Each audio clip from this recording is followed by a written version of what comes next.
చేయబడును. Semi automatic hydraulic double die buffet plate paper plate making machine అంటారు. ఈ మిషన్లో మనం రౌండ్ బఫే ప్లేట్ తయారు చేసుకోవచ్చు. At the same time square buffet plate కూడా తయారు చేసుకోవచ్చు. ఎక్స్ట్రా డై కొనుక్కొని మనం హోటల్లో పార్సల్ కంటే గోల్డ్ ప్లేట్ కూడా తయారు చేసుకోవచ్చు.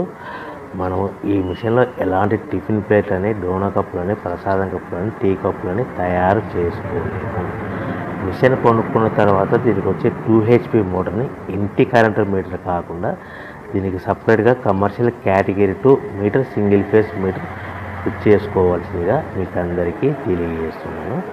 సో మనకు buffet plate, square buffet plate, round buffet plate, మనకు ప్రతి ప్లేట్ మీద ఖర్చులన్నీ పోను 10 పైసల నుంచి 15 పైసలు, 10 పైసల నుంచి 15 పైసలు లాభాలు ఉంటాయని మీకు అందరికీ తెలియజేస్తున్నాను. మిషన్ కొనుక్కొని, రా మెటీరియల్ కొనుక్కొని తయారు చేసుకున్న ప్లేట్స్ మీరు సొంతంగా అమ్ముకోవాల్సిందిగా కోరుతున్నాను. Welcome to the my YouTube channel. ఇప్పుడు మీరు చూస్తున్న వీడియోలో బఫే ప్లేట్స్కు సంబంధించిన రా మెటీరియల్ షీట్లు స్వయంగా మా ఫ్యాక్టరీలోనే తయారవుతాయని మీకు అందరికీ తెలియజేస్తున్నాను.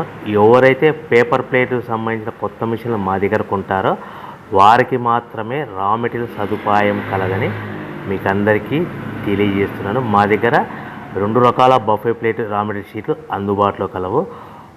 12 ఇంచులు గల బఫే ప్లేట్కి 13x13 గల రా మెటీరియల్ షీట్ అందుబాటులో కలదు. 13 గల ప్లేటు తయారైన ప్లేట్కి 14x14 రా మెటీరియల్ షీటు అందుబాటులో కలవు. కేవలం ATGSM మాత్రమే మనకు రా మెటీరియల్ షీట్లు అందుబాటులో కలవని మీకు అందరికీ తెలియజేస్తున్నాను. కంటిన్యూ వీడియోస్లో చూడండి. మనకి ఏ ప్లేట్లలో, ఏ మిషన్లో ఏ ప్లేట్